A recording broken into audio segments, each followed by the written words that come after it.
Bonjour, mesdames et messieurs. Aujourd'hui, je reçois M. Roger Sarrazin au magazine Création. Monsieur Sarrazin, je crois que vous êtes enseignant en arts visuels au Cégep de Jonquière. C'est ça, exactement. C'est ça. Vous avez déjà fait du cinéma d'animation? Bien, ce qui arrive, c'est que je n'ai pas vraiment fait moi-même de cinéma d'animation, sauf que je considérais que les étudiants, souvent, ils sont un peu harassés par les cours théoriques où on ne fait que se remplir de sciences à partir des profs et des livres. Et puis, j'ai convaincu les autorités de la direction pédagogique d'instaurer un cours de cinéma d'animation où les étudiants apprendraient qu'est-ce que le cinéma d'animation, principalement en réalisant un court film de 1 minute et demie à 2 minutes. Puisqu'on y est, qu'est-ce que le cinéma d'animation? Bien, c'est ça. Le cinéma d'animation, essentiellement, est basé sur les lois fondamentales du cinéma. C'est-à-dire que dans le cinéma, il y a un phénomène physique qui joue tout le temps, c'est celui de la persistance rétinienne.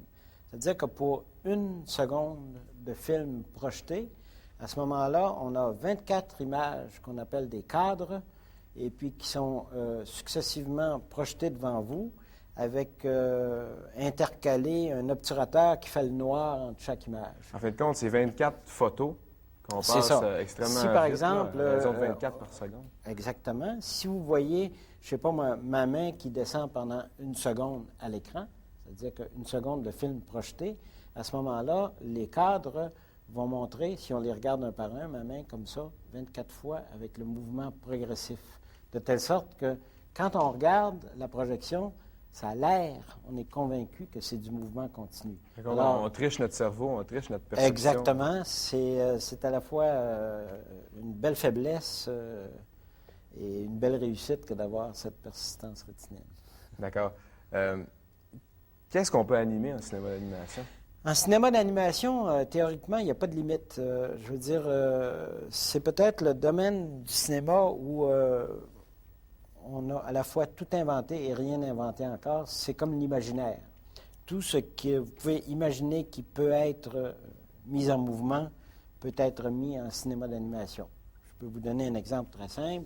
Supposons que je veux vous faire croire que cette feuille-là monte toute seule au plafond. À ce moment-là, je m'arrange pour avoir un fond d'une certaine couleur avec des fils de la même couleur, qui ne soient pas luisants en nylon, évidemment. Et puis, je vais prendre une photo comme ça, une autre photo comme ça, une autre photo. Et au bout de 24, vous allez avoir vu pendant 1 seconde monter les feuilles. Et à ce moment-là, donc, on s'aperçoit que le nom, un autre nom qu'on donne au cinéma d'animation, c'est le cinéma image par image. Alors, ça doit être très long, tourner un film d'animation. Oui, ça, dépendant de certaines techniques. Je pense que quand vous me dites ça, je dois vous citer McLaren, qui est un des grands génies dans le monde.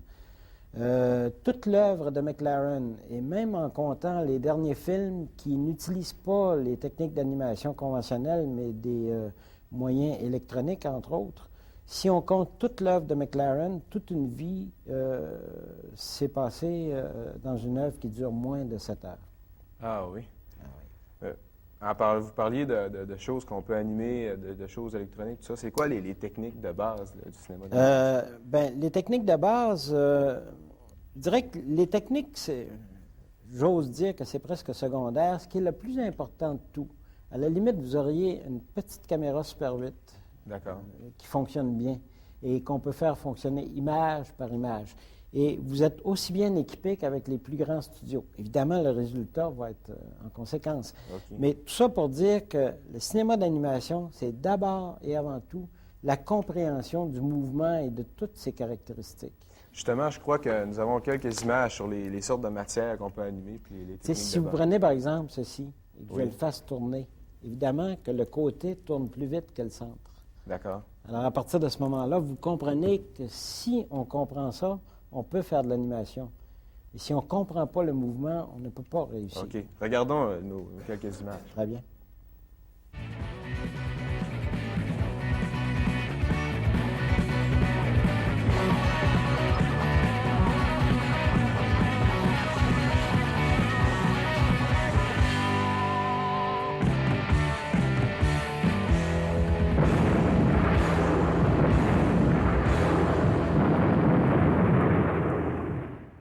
Après ces quelques images, on pourrait peut-être parler d'une autre technique, quelque chose qui qui a été beaucoup à la mode, puis qui est en même temps très drôle, très comique à voir, c'est le cinéma par pixilation. Excusez. Oui, pixilation, c'est, ben, puisqu'on parlait de McLaren, c'est justement une technique qui a été inventée par McLaren, qui, la seule réflexion qui s'est faite, il s'est dit, si une seconde de cinéma projeté représente 24 images, à la limite, on pourrait animer des êtres humains ou des chaises ou des choses comme ça. Alors, il a fait plusieurs films dans cette veine-là, 3 ou 4 importants, dont le grand classique mondial de la pixilation qui est Voisin. Oui, oui, les voisins, les genres C'est de ça. deux personnages qui se battent avec une haie. C'est ça, des fois. exactement. Une chicane de frontières de terrain, quoi. C'est ça. Et puis à ce moment-là, donc, tous les mouvements, il y a même des gens qui sautent dans les airs et qu'à un moment donné, on voit promener sans que les pieds leur touchent par terre. Ça veut dire qu'à ce moment-là, il les a photographiés au moment où ils sautaient plusieurs fois à des distances différentes. Puis quand on projette, ça fait des gens qui se promènent dans les airs, qui l'évitent. Peut-être que c'est un rêve pour les extraterrestres. Ça devait être assez fastidieux comme travail. Oui, tourner. très difficile, parce que si on songe juste, par exemple, au fait que filmer quelqu'un à l'extérieur, c'est aussi filmer son ombre quand il fait soleil. D'accord. Puis si vous filmez pendant trop de temps, bien, à un moment donné, l'ombre va avoir tellement changé que ça devient absurde. Alors, il faut donc reprendre plusieurs jours de fil au même endroit avec le même soleil. Donc, avec cette technique-là, on peut faire voler des êtres humains, les faire marcher au plafond. Oui, justement, McLaren a fait ça. Quand vous parlez de cinéma d'animation, vous pourriez, à la limite, à part, disons, l'animation sur ordinateur, pour laquelle McLaren était déjà trop âgé pour songer, à part ça, nommer n'importe quoi, McLaren l'a fait. Oui. Oui. Faire marcher des gens au plafond pendant qu'il y en a d'autres qui marchent par terre, McLaren a fait ça. Il a accordé la musique avec les mouvements. Entre autres, il a fait du son synthétique. Il a dessiné sur la partie gauche du film, où on sait qu'il y a la bande sur laquelle le son est inscrit d'une façon physique, et puis à travers laquelle la lumière passe et transforme en son, en impulsion électrique. Bien, McLaren a littéralement, avec un pinceau, dessiné du son physique. Et puis à ce moment-là, en le passant à la projection, ça donne des sons synthétiques semblables à ce qu'on sort sur les ordinateurs maintenant. Donc, McLaren, c'est un grand génie. On pourrait l'appeler le grand-père du cinéma d'animation. Ah, McLaren, c'est un des plus grands génies du cinéma d'animation. Évidemment, il y en a d'autres. Il y a plein de gens. Si on songe, par exemple, à Alexeïev qui a fait la technique de l'écran d'épingle. Ah oui. Expliquer ça, c'est peut-être un petit peu complexe, mais imaginez que vous avez un écran ici dans lequel sont percés à intervalles très, très rapprochés des trous minuscules desquels sortent des aiguilles. Si vous mettez maintenant un éclairage latéral, vous allez avoir l'ombre des aiguilles. Alors, si une aiguille est sortie, vous allez avoir de l'ombre. Et si elle est entrée, vous allez avoir du blanc. Alors, tous les intermédiaires entre le noir et le blanc pur vont être des gris dégradés. Alors, simplement en poussant à l'arrière avec des choses, vous pouvez faire des dessins qui demandent énormément d'habileté, mais qui, au bout du compte, vont vous donner l'impression de l'animation. D'accord. On a justement quelques séquences sur le cinéma par pixilation. Oui, On va regarder ça. très bien.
Quelles belles images.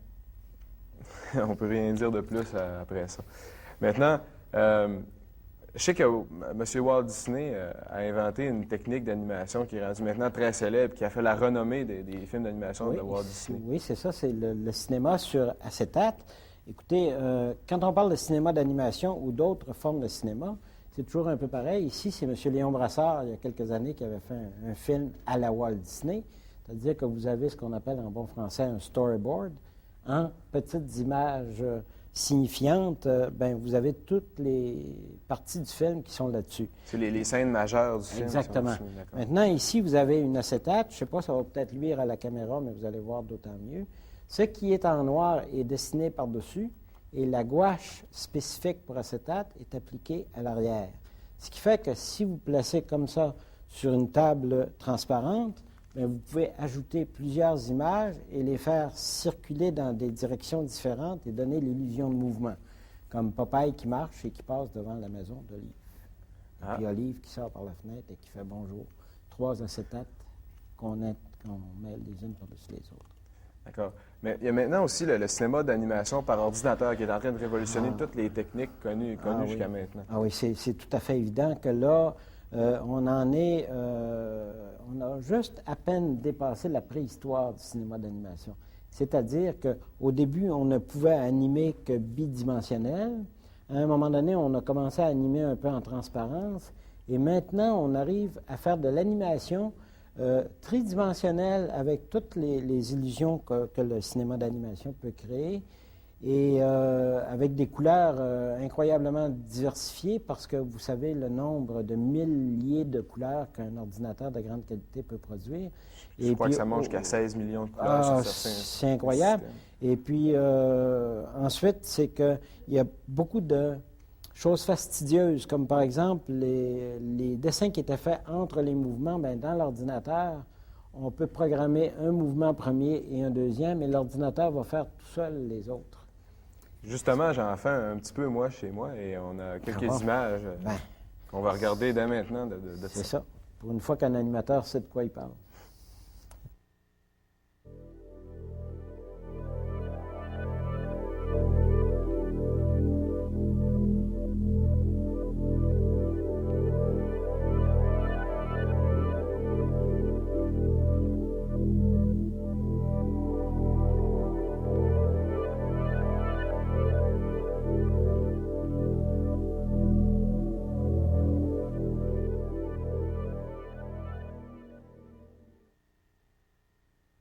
Magnifique ce qu'on peut créer avec les ordinateurs maintenant. Oui. Ouais. Et si j'avais à laisser, je ne sais pas, un dernier petit message à ceux qui viennent de peut-être mordre à l'hameçon du cinéma d'animation et qui auraient envie d'en faire, il y a une série de vidéos qui prend en tout et partout 3/4 d'heure à visionner et qui s'appelle Le mouvement image par image, qui est réalisé par McLaren lui-même et Grant Munro, les deux piliers du cinéma d'animation à l'ONF. Et puis, si vous regardez ça, vous pouvez le regarder 15 fois, 25 fois, vous allez toujours apprendre. Et puis, c'est fondamental, que ce soit par ordinateur ou autrement. Je vous remercie beaucoup de nous avoir accordé ce temps qui vous est précieux pour votre enseignement. Merci beaucoup, M. Sarrazin. Alors, bonjour, mesdames et messieurs. À la prochaine.